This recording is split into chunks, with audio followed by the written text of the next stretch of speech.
Broadcasting from the business capital of the world, this is the Podcast Business News Network. And welcome back to the show. We're excited to have Elisabeth Stitt joining us here, our parent, coach, child adolescent coach extraordinaire. Welcome back to the show today. And sad to learn, I know it's our last show, but thanks for telling me. I don't know these things. Sad to hear that. Well, I'm sad too because it's been a lot of fun and I've got so much to share. Of course, I could go on and on and on. Absolutely. And we've had some great conversations the past few weeks, and I've learned a lot, had a lot of questions myself being a parent. I know a lot of you as well. And the name of our company, again, is Joyful Parenting Coaching. Again, Joyful Parenting Coaching. You can reach her at elisabethstitt.com. It's spelled ELISABETH. STITT.com. And of course, she's here as a coach, and let's see what she has in store for us on the last day. Hi. Well, so it's interesting because in my work, sometimes themes kind of come up within a week, and I'll talk to parents and I'll go like, yes, I was talking to someone about that yesterday and the day before. And so this week's theme that came up was this idea that a lot of parents are concerned when their kids are having a meltdown or are behaving badly, that if we take the time to listen to their feelings and to acknowledge their feelings, that their kids aren't going to learn their lesson. They're not going to learn the behavior that they need to learn. Okay. So I want you to think about this for a moment. Imagine that something happens and you're upset. Okay. And you call a girlfriend and you start saying, like, oh, this happened and that happened and that happened.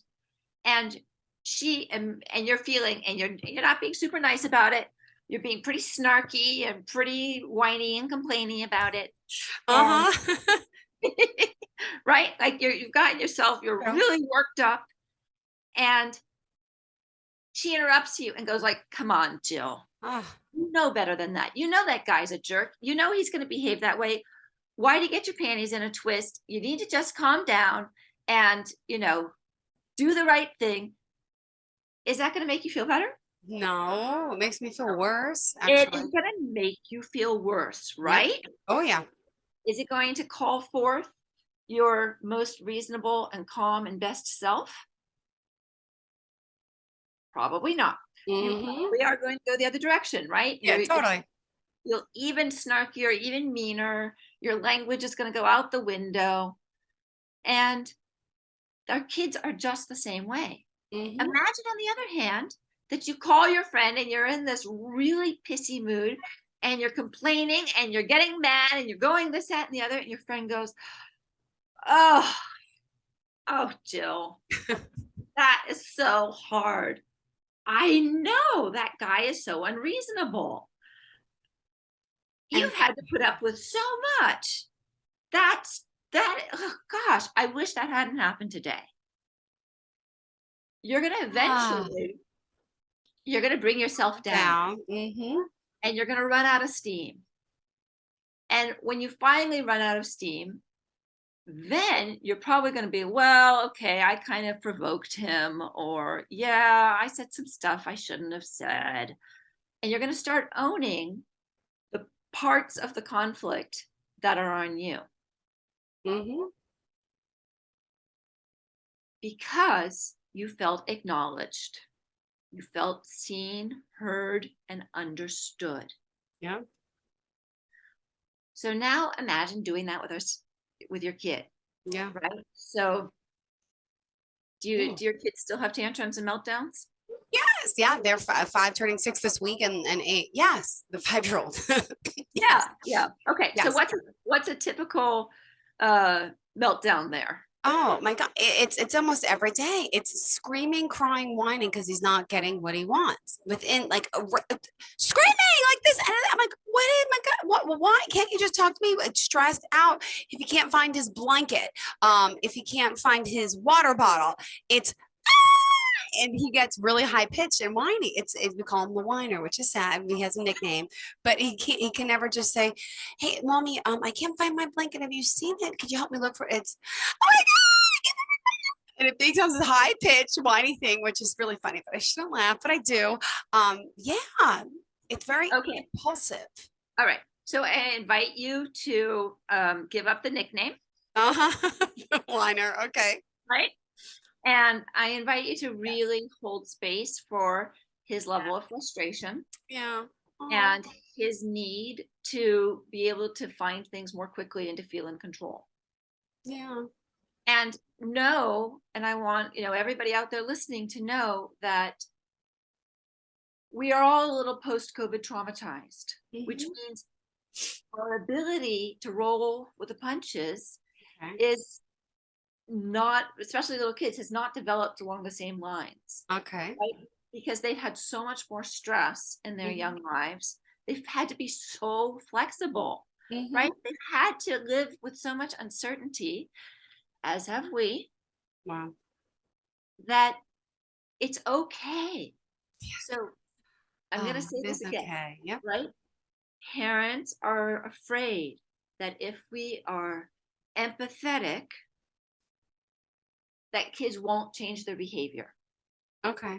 Yeah. Okay. But what we just went through with you, maybe, yeah. If your friend was empathetic, that was going to get you to calm down Further. And you are so right. Wow. Wow. Small conversation within 2 minutes, and you had me realizing I'm handling this totally wrong. I could be handling it so much better for the good of my child. You are right. Yeah. Okay. Yeah. So, and it's not right. So, where's my bottle? I can't find my bottle. Yeah. Oh, you can't find your bottle. Okay. And you are frustrated that you can't find your bottle. I know, honey. I know. Come on, come here. Let me give you a hug. Let's squeeze it out. Let's hug it out. And then let's take a deep breath. All right. Now let's see if we can find that bottle. Shall we do that?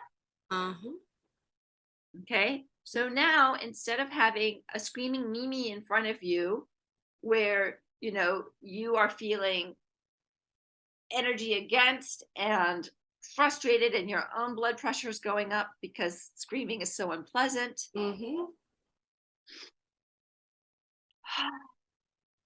You've used all that mother love to go and notice how I have a skill I call match the mojo.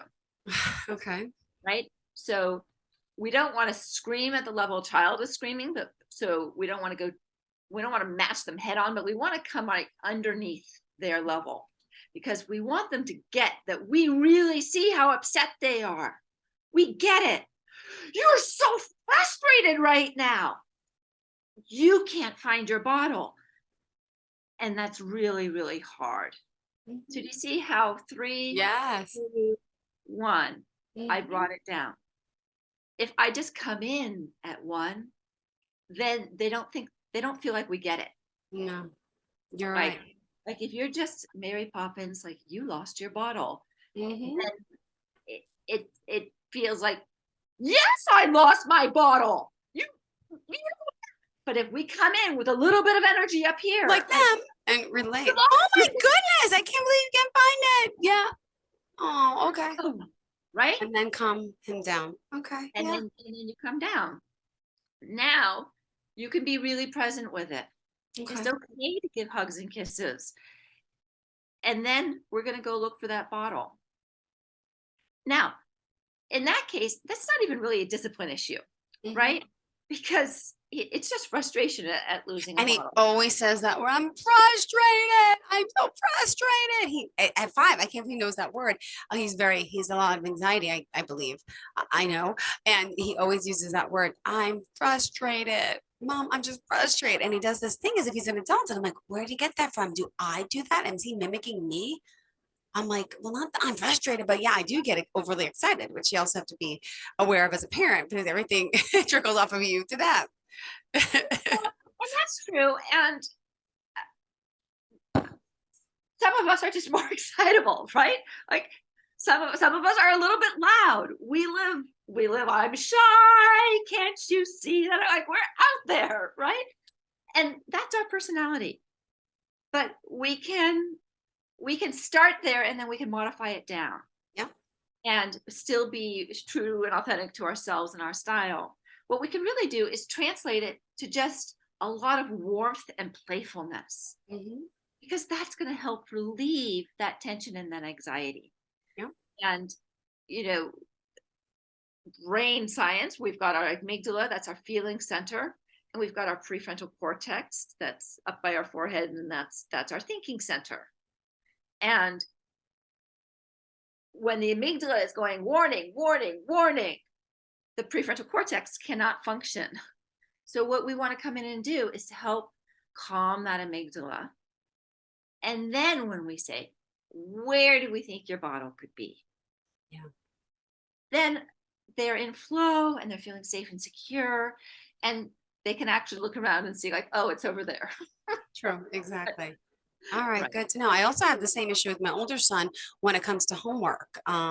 Yeah, it's a little bit of that. But hold on, just to remind everyone, the lines are open if you want to call in. It's 631-205-6605, 631-205-6605. If you have any questions for our parenting expert and coach, Elisabeth Stitt here once again. If you're just tuning in, we're talking today about her work as a coach, helping parents and children alike and getting through times like this. So homework for my son with me, he is angry and mean and it frustrates me and I get right back. I always overreact back to him, and I know I shouldn't, right? So if he's giving me a hard time and I get that way too, I have to calm it down. What do I do? Do I talk to him like a passive, like a baby? Like, it's okay. Let's just sit down. Let's start with the spelling homework tonight. And how should I handle it? Because I get worked up as soon as he gets worked up, always. And today I'll be home doing homework with him. So could you give me advice on that? That's a good one. All right. So, oh, by the way, he does it great with anyone else. It's easy breezy. He's smart, no problems. But with mom, to the point where I had to talk to his teacher last year and this year, is he defined in school? No, not at all. It's just, and the teacher had to tell me, I've been in this field for years. I have children of my own, and this seems to be the trend with children and their parents. So don't read too much into it. Just know he's okay here. So that made me feel better, but still doesn't make me feel good every day that I have to do the homework with my son. Okay, perfect segue to another skill that I wanted to talk about. So good job, Jill. Fabulous. All right, one of my favorite parenting skills is anticipation. And anticipation really means looking ahead and seeing what's the issue going to be and talking about it now. Now, in this case, it's an ongoing thing because homework is ongoing. So I would love for you to sit down with him and say, I think we were calling him Johnny yesterday or last week, so let's keep calling him Johnny. Perfect. And you would sit down and you would say, Johnny, honey, every day homework is stressful. And every day you're yelling at me and I'm losing my cool and I'm yelling at you. And that's really a problem. What could we do to solve that problem? And then you do the hardest thing in the world for people like you and me, which is you be quiet. What could you do to solve that problem? Wait. And most kids will say, I don't know. And my next question is always, well, if you did know, what would you say? And sometimes that gives them a little bit of permission, like it's a little bit of distance. Like, well, I'm not saying this is it, but I'm sort of saying it over here. Sometimes that works. Sometimes it doesn't. So if you get another, I don't know, then I say, all right, well, Johnny, I want you to think about it. And I'm going to give it some thought too. And tomorrow we're going to talk about it again. And we're going to share our ideas and see what we can do to approach homework in a calmer way where we're not getting so upset with each other. You never know what's going to come up with that. And anything that he comes up with, again, you want to, just like with listening to your little ones screaming and tantruming, You want to really be open to hearing it and to be acknowledging his ideas. So, I get mad because you scream at me. That's what my son says all the time. I get mad because you yell at me so much.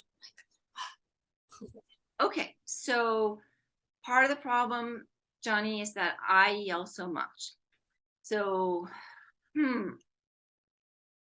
I do, and that's a problem. And what do you think we could do so that I yell less? Now, not that it's all on him, because he might turn it around and say, like, well, what do you think we could do so you yell less? And that's a great opportunity for you to do some brainstorming and to maybe make some commitment, right? You might say, you know what? I commit to, and sometimes, and I'm going to suggest this for you because I know that you have a lively personality. Sometimes doing something really silly works. So you might say, like, I commit to standing on one foot, patting my head, rubbing my tummy, and taking 3 deep breaths. Mm-hmm. And we could call it, what should we call it? We could call it Flamingo Mom. Mm-hmm. And so how would that be? So Johnny, the next time I'm getting upset and I start screaming, you can say, Flamingo Mom, you have to do Flamingo Mom. Yeah. And I commit, this is my commitment to you, Johnny. I will stand on my foot, pat my head, rub my tummy, and take 3 deep breaths. Mm-hmm. Now, hopefully you won't be able to, and you're going to fall over, and that's going to get you guys laughing, and it's going to be so completely ludicrous that you are doing this. Now, there's some people who I probably couldn't pull this off, but they could do something else that's more in line with their personality. You, I'm pretty sure, on our acquaintance in 5 weeks, Jill, could engage in something silly like that. And you know what? You know why I think it would serve you so much? What? Because I know that your time with the kids is short and that you don't want to be doing homework fundamentally. No. Right? And so that you are tight and tense about just getting it done. Because then it's always a time crunch. It's straight from work to the kids to this, most days, to the homework, then running out the door to get to religion, to wrestling, to soccer, to what do they have this week? Basketball. Like, that's the issue. I don't feel like I wish someone could help that part while I'm just trying to do something for myself for a good 40 minutes, which I never had the time to. So it's my inner frustrations that I don't have the time in my life that I'm totally taking it out on them. I know I am. Okay. So what do you think? Would Flamingo Mom provide you some comic relief and help you see things in a new perspective? Mm-hmm. Yeah. Okay. So, that's your homework. Will you try it? Yes. Okay. Fabulous. I love it. And if you got back look at my shirt. It says, look at my shirt. Yes. Good. I love it. But yeah, those of you on the podcast, I have a shirt on that says yes. It says yes, I'm cold. I think the rest of it, but I love this shirt. But the first one is yes. All I can see on the screen is yes. Perfect. I like that. That's really great. So we have the power as parents to help our kids transform their frustrating behaviors so that things which feel like a discipline issue really are not discipline Got issues. my mouse. I'm sorry. I'm just going to bend down 1 second till I find it. Yeah. It fell onto my foot. Sorry. Got to keep it real. Yeah, totally. Got to keep it real. Okay. Let's go, because in some ways that's really not a discipline issue either, right? He's not in trouble. He's just doing his homework and getting upset about it. So just so that parents are out there, because I know that they're going to go like, but what if your child, like, what if Johnny hits Robbie? That's a discipline issue, right? That one we can't let go. So what would we do then? Of course, first and foremost, we have to step in and get in between 2 kids and say, Johnny, I cannot let you hit your brother. But I don't need to lecture and yell and say, but you know better, you shouldn't be doing that. How dare you hit your brother? That is completely unacceptable behavior. Because is that going to is it going to help calm Johnny's amygdala? Is it going to invite his thinking brain to come online and to express his emotions reasonably? It's not. So we still are going to use the same technique. We're going to put an arm around Robbie because after all, Robbie just got hit. And we're going to put a hand or an arm around Johnny because we want Johnny to know that even when he hits his brother, we love him. And he is at heart a good person. And so we're going to not check in with Robbie. Hey, that doesn't feel good to get hit, does it? That can't feel very nice. And maybe he has a lot that he needs to say. And if he does, we deal with him first because he's the one who got hit. And we let him talk about his emotions and whatever it was. And we don't try to make somebody right or wrong or figure out who did what because we haven't seen it all. Right? We don't know what Robbie did 15 minutes ago to really provoke Johnny, right? That there's something. We just deal with the feelings and the emotions. And when Robbie is feeling calmer, we say, okay, I'm hearing you. And there's still stuff to talk about, but right now I want to hear from Johnny. Okay. Now we turn to Johnny and we go, Johnny, you must have been so mad and frustrated to hit your brother. What's going on, honey? I want to hear about it. And hear how much genuine empathy there is in my voice. I really do want to hear about it because this is my sweet boy and I love him. And of course I can't let him hit Robbie. But I know that my love and my genuine interest in his feelings is going to bring his best self back. It's going to bring his true sweet boy heart forward. So when I listen and I hear and we go through, what the issue was. And again, I do not have to agree with the issue in order to agree with the feelings, right? Nothing justifies hitting his brother. I'm not trying to worry about that. I'm just trying to go with his feelings. Now, when he's completely calmed down, he did hit his brother. This is a discipline issue. So there are really two kinds of consequences that are effective. The first is making amends. Johnny, what could you do to make Robbie feel better? And if Johnny goes back to, yeah, but he took my pen and he smashed it and he ruined it, then you can go then you go back to the feelings because he's still feeling that things are so unfair. You go back to the feelings and acknowledging the feelings, and then you let him know, there's the problem with that pen, and we are going to figure that one out too. Right now, I'd like you to make things okay with your brother. What could you do to do that? And if he's really still upset about it, then that's a sign to us that he does not have the skills he needs to communicate effectively. And so then my consequence, my punishment, is going to be something like, sweetheart, we need you to get to the point where you can use your words with your brother, even when you're super, super mad. And so after supper, we're going to sit for 10 minutes and we're going to write out things that you might be able to say.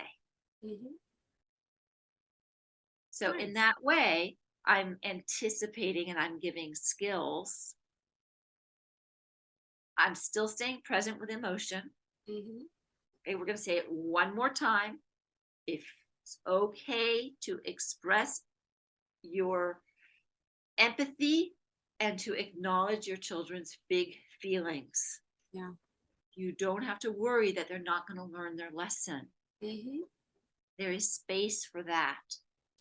But if we go right to that, they put their shield up. They get defensive. And they're thinking, you're wrong, you're wrong, you're wrong. They're not thinking, oh, next time I'm going to use my words. Yeah, right? Interesting. Well, we still got 2 more minutes left here today. Knowing it's our last show, sad and unfortunate, but learned a lot from you. And I hope our listeners did as well. If they want to work with you, how does it work? Explain the process if you don't mind. So I do have a do-it-yourself online course. I have a do-it-with-me online course that will start the second part of February and go into March. I have one-off webinars on topics like temper tantrums and setting up your kids for success, which is what you're doing when you sit down to talk about homework today, and come up with a plan so that you're not just always going in the same reactions. That's setting your kids up for success. And of course, I work privately one-on-one with parents. And sometimes that's the most efficient way to do things, because then you're not learning a general concept and trying to apply it to your kids. We're really fine-tuning it for your kids. And all of that information is available on the website. Perfect. Which is what? www.elisabethstitt.com. ElisabethStitt.com. Perfect. Well, thank you so much for being here, for joining us. Best of luck with you and your family. And thank you for all the advice. And I'm going to take that to heart today once I start my homework in a few hours with my son. Yes, exactly. And the other son. Yes, be just as excited. And okay. I got it. Thank you again, Elisabeth Stitt. Pleasure having you here again. It's Elisabeth with an S, STITT.com. And hopefully we'll connect in the future, right? I'm sure we will. Thank you again. Have a great day. And to all of our listeners, stay tuned. Have a fantastic week. Bye, hon. Are you looking for even more of the podcasts and hosts that you love? The Podcast Business News Network is proud to announce that you now have even more ways to listen live. Check out the MyTuner Radio, online radio box, and Simple Radio apps on iOS and Android, or find us online. Search for Business News Network on mytuner-radio.com, or search Podcast Business News Network on streama.com and onlineradiobox.com/US. Take your podcast on the go and don't miss a minute of the action.